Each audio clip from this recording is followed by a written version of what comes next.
En traversant le remarquable paysage des Hauts-de-Fagne, la Vennbahn qui relie sur 125 km Aix-la-Chapelle en Allemagne et Trois-Vierges au Luxembourg est l'une des plus longues pistes cyclables aménagées sur voie ferrée en Europe.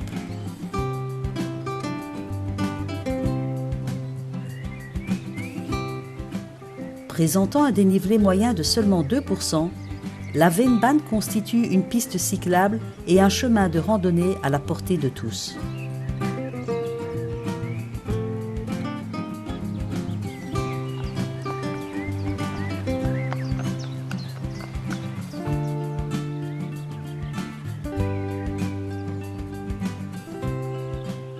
Tel un axe nord-sud, elle relie les pistes cyclables déjà aménagées sur d'anciennes voies de chemin de fer et d'autres le long des cours d'eau pour constituer un réseau unique qui invite à découvrir à l'écart de la circulation le paysage et la nature exceptionnelle de la région Eifel-Ardennes.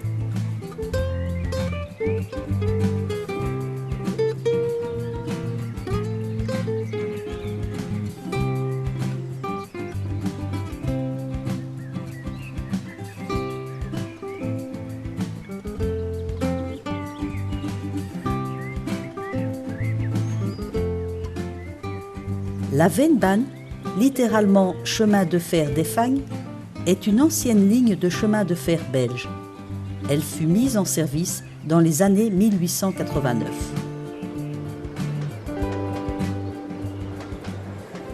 Pendant plus de 100 ans, la Vennbahn reliait le centre industriel de Rothe-Erde à l'est d'Aix-la-Chapelle, au nord du Luxembourg par le plus court chemin, la ligne 47 Saint-Vite-Trois-Vierges.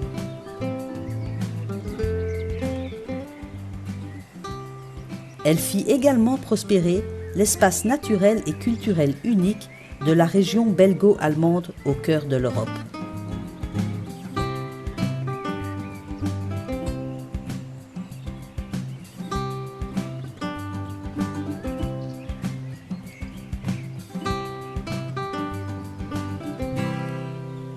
La Vennbahn vit de son passé centenaire, tout au long de laquelle gravitent de nombreuses anecdotes historiques.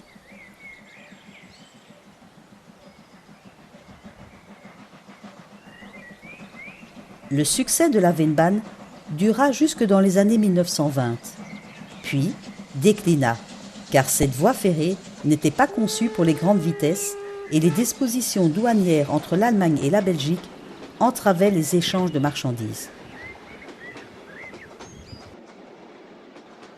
Ceci n'empêcha pas les derniers trains de marchandises de circuler jusque dans les années 1980.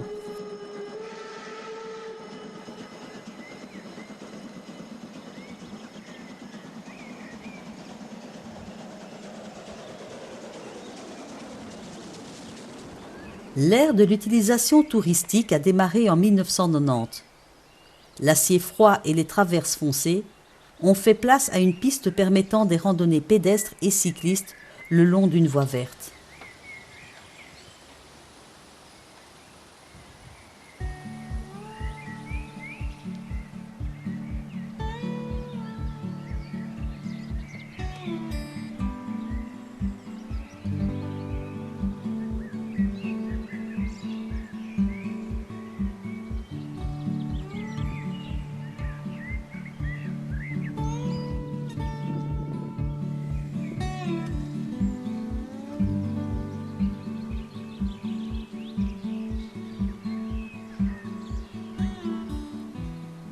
Les vestiges de l'exploitation de la Vennbahn entre Aix-la-Chapelle et le nord du Grand-Duché de Luxembourg sont peu nombreux.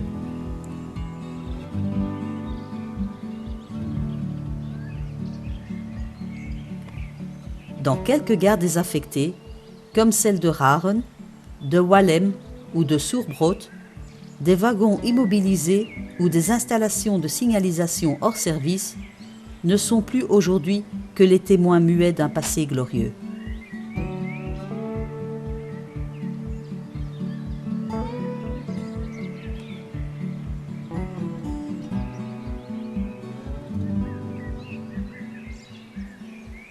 Dans certaines anciennes gares, Des expositions et des vestiges ferroviaires font revivre le passé de la Vennbahn.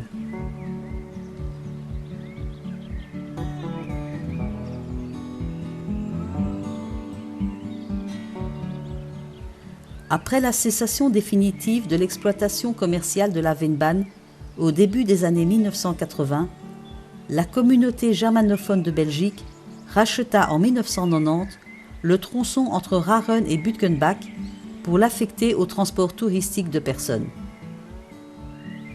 Mais ce projet s'avéra bientôt non rentable, de sorte qu'il fallut chercher une autre possibilité d'utilisation.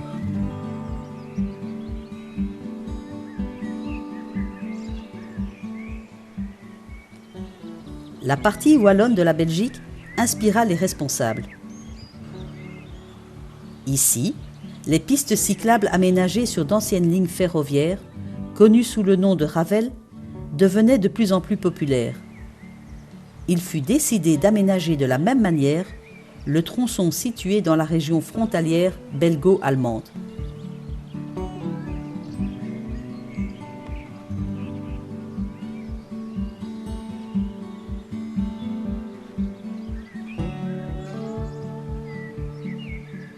La proposition d'une route cyclable transfrontalière fut immédiatement accueillie par les communes partenaires en Allemagne, et les responsables luxembourgeois furent aussi vite convaincus.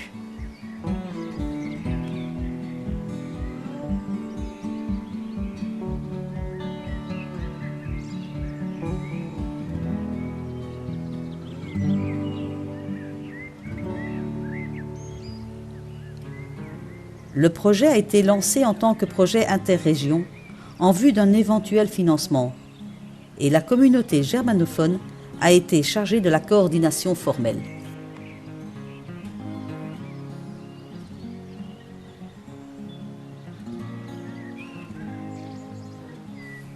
Découvrir la Vennbahn et les particularités régionales sur une longueur de 125 km, c'est un rendez-vous tout au long des anecdotes en rapport avec la Vennbahn, sur les traces d'un passé riche en histoire.